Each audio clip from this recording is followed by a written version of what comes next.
Hello, আসসালামু আলাইকুম everyone. কেমন আছেন সবাই? আশা করি সবাই ভালো আছেন। আমরা আল্লাহর রহমতে অনেক ভালো আছি।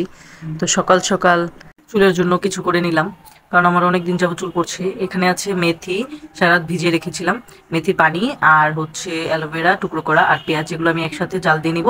আর ছেঁকে আমি ঠান্ডা করে স্প্রেটা আমি চুলে দিয়ে দেবো, এই আর কি। সারাক্ষণ রেখে চুলটা জাস্ট ওয়াশ করে ফেলবো। তো এটা আমি কতদিন ধরেই দিচ্ছি, কারণ আমার অনেক পরিমাণে চুল পড়ছে, তাই। তো এখন সকাল নাস্তা করব, তার জন্য আমি রুটি বানিয়ে নিচ্ছি। এর আগে আমি খাওয়ার আগে আমি একটু গ্রিন টি খেয়ে নিচ্ছি, কারণ খালি পেটে গ্রিন টি খেতে হয়, তাই আমি গ্রিন টিটা খেয়ে নিলাম। তো তারপরে একটু ওজন কমানোর চেষ্টা আর কি। তো বানাতে বানাতে আরেকটা কথা বলে রাখি যে আমি কি কি করি আমার ওজন কমানোর জন্য। এখানে আছে চিয়া সিডস, যেটা আমি পানি দিয়ে ভিজিয়ে রেখেছিলাম।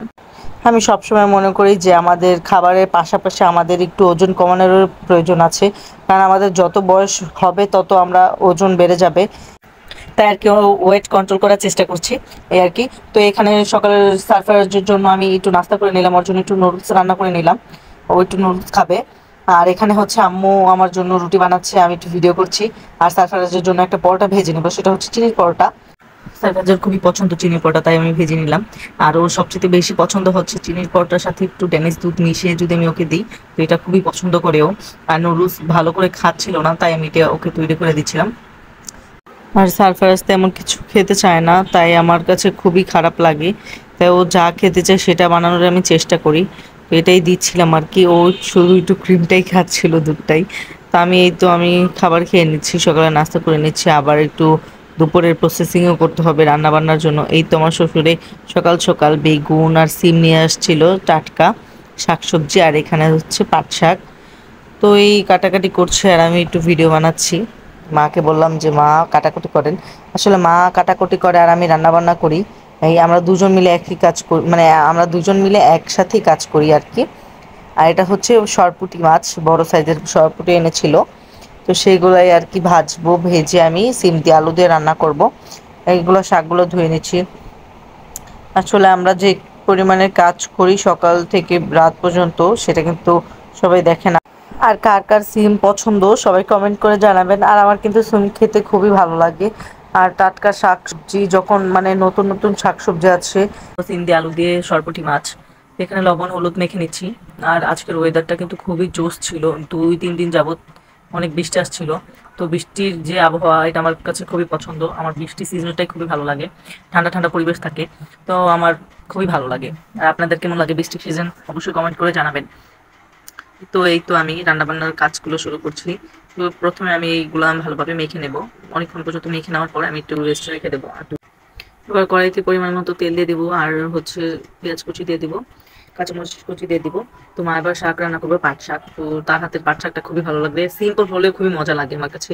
পাট শাকটা খুবই মজা লাগে আমার কাছে। তো আজকে অনেক বাতাস ছিল, অনেক পরিমাণে বাতাস। ওয়েদারটা খুবই ভালো ছিল, এই ওয়েদারে রান্না বান্না করতেও মজা লাগে।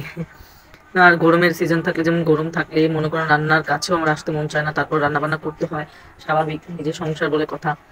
তো এই তো মাছগুলো ভেজে নিলাম ভালোভাবে।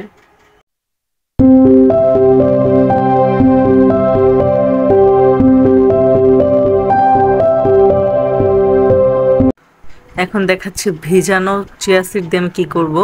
সেটা হচ্ছে এই যে পানি দিয়ে আমি এখন এখানে লেবুর রস দিয়ে ভালোভাবে মিক্স করে নেব, আর একটু অ্যালোভেরা দিয়ে দিব টুকরো করে। সেগুলো আর কি সারাদিন আমি খাবো, এই আর কি। বোতলে যখন আমার একটু পানির পিপাসা লাগবে তখনই আমি খাবো, এটাকে ডিটক্স ওয়াটার বলে। এবার আমি তরকারি বসিয়ে দেব। আমি তেল, কাঁচামরিচ, পেঁয়াজ ভালোভাবে ভেজে নিয়েছি। এবার আমি হলুদ মরিচ দিয়ে, এবার শাক বাটা দিয়ে আমি ভালোভাবে কষিয়ে নেব মশলাটাকে। মশলাটা ভালোভাবে কষানো হয়ে গেলে যখন তেলটা উঠে যাবে, এই পর্যায়ে আমি সেই আলুগুলো দিয়ে দেব, আর ভালোভাবে কষিয়ে নেব। তো যতটা পরিমাণে কষানো হবে তত খেতে মজা লাগবে। তো এই তো এবার পানি দেওয়া আমার কষানো শেষ, পানি দিয়ে এবার ঢাকা দিয়ে আমি ঢেকে দেব। তো অনেকক্ষণ পর্যন্ত রান্না করার পরে যখন সিম আলুগুলো সিদ্ধ হয়ে যাবে, এই পর্যায়ে আমি সরপুঁটি মাছগুলো, ভাজা মাছগুলো দিয়ে দিব। তো এই তো রান্না করতে করতে আমি একটু জিরা ফাঁকি দিয়ে দিয়েছি, আবার দিয়ে দিলাম এখন ধনিয়া পাতা কুচি। তো দিয়ে আবারও একটু নেড়ে চেড়ে ভালোভাবে একটু ঝোলটা শুকিয়ে নেব। তো এই তো আমার খাওয়া দাওয়া এখন। তো সবার যদি আজকের ভিডিও ভালো লাগে অবশ্যই সবাই লাইক কমেন্ট শেয়ার করবেন, আর আমার চ্যানেলটাকে অবশ্যই ফলো করবেন, সাবস্ক্রাইব করবেন। আল্লাহ হাফেজ সবাইকে।